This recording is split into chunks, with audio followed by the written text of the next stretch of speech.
Magandang umaga po sa mga taga-Larap. Meron pong 4 na tao dito na napulot namin sa dagat.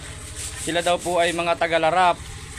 Kaya po na ito po yung kanilang pinakang team leader. Na ito po si kasama, kilala po namin itong isa, si Marlon. Tapos meron po ditong dalawa pa. Tugi.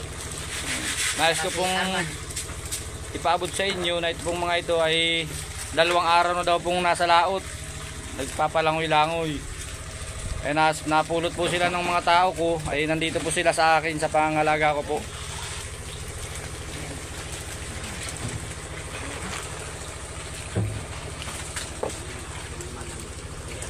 Ngayon pa lang pong magang ito na sila napulot. Anong pitsa ngayon?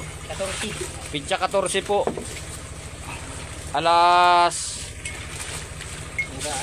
Anong oras na? Ha? 7:54. Alas 8 na po ngayong umaga dumating dito sa bahay. Huwag pong mag-alala ang mga pamilya nito. Ito po ay nasa mabuting kamay ngayon.